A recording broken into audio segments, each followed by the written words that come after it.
কি করেন স্যার মুরগিতে ডিম পারছে, এই নেন খাম। ঘুষ দিলে তো আমাদের লাভই আছে।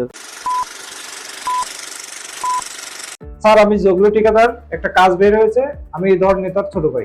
স্যার ধর নেতা আপনার সাথে একটু কথা বলবেন, নেন প্লিজ একটু কথা বলেন। হ্যালো, আসসালামু আলাইকুম ভাই। জি ভাই বলেন ভাই। হ্যাঁ ইঞ্জিনিয়ার সাহেব, আমি জনতার ধুলাই পার্টির খুলনা বিভাগের সমন্বয়কারী বলছিলাম। জি ভাই। জগলু ঠিকাদার আমার ছোট ভাই ভাই। ওই আপনার যে কাজটা বের হয়েছে ওইটা ওকে দিয়ে দেবেন, আর আপনার যে 10% ওটা আপনি পেয়ে যাবেন। ওটা নিয়ে কোনো সমস্যা নাই। জি জি জি। হ্যাঁ হ্যাঁ, ওটা নিয়ে কোনো সমস্যা নাই। আর কথা হচ্ছিল কি, যে কথা যদি না শুনেন তাহলে কিন্তু ছেলে পেলে ধরে নিয়ে আসবে, আর না হলে ট্রান্সফার হওয়ার জন্য তৈরি থাকুন ভাই। ঠিক আছে ভাই। জি ভাই। জি ভাই। ঠিক ঠিক আসসালাম আসসালাম। ঠিক আছে। ঠিক আছে, ভাইকে একটু বলেন আমার দিকে খেয়াল রাখতে।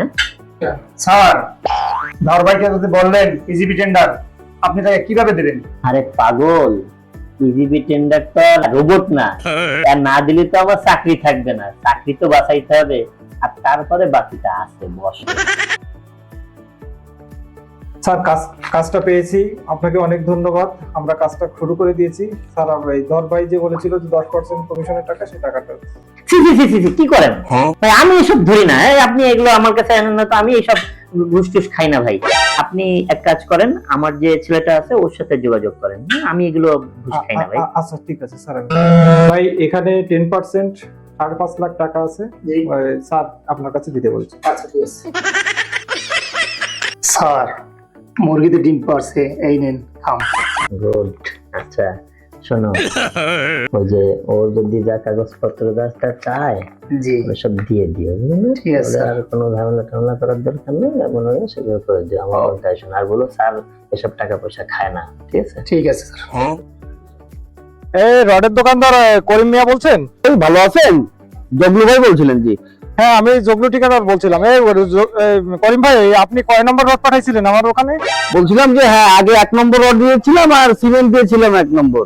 ও তা শোনেন, আমাদের তো বেশি খরচ হচ্ছে। আপনার 2 নম্বর রড সিমেন্ট পাঠাতে কত খরচ মানে সাশ্রয়ী হবে একটু বলেন তো? 2 নম্বর রড দিলে আপনার 7.5 লাখ টাকার মতো ছেড়ে পাবে। ও আচ্ছা, 7.5 লাখ টাকা। আচ্ছা আচ্ছা আচ্ছা, তাহলে এরপর থেকে আপনি 2 নম্বর রড আর সিমেন্ট একটু পাঠিয়ে দিন। আর আমাদের একটু খরচ বেশি হচ্ছে, এই জন্য এটা। ঠিক আছে ভাই, আপনি পেমেন্ট ঠিক মতো পেয়ে যাবেন। আচ্ছা আচ্ছা ঠিক আছে ভাই, ওকে। জি জি ভাই, আসসালামু আলাইকুম।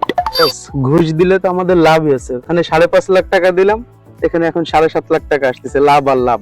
আরে ভাই তো দেখো কি করে, আমি তো সততা দিয়ে কাজ করতে চাইছিলাম, কিন্তু আসলে তো এলাকায় এত ঘুষ দিতে দিতে আমি তো অতিষ্ঠ হয়ে যাচ্ছি। কি করব বলে, আমি কি বাড়িতে এমনি দেবো? এইভাবেই চালাই দেবো। এতে তো আমাকে লাভ হবে না, তা কি হবে?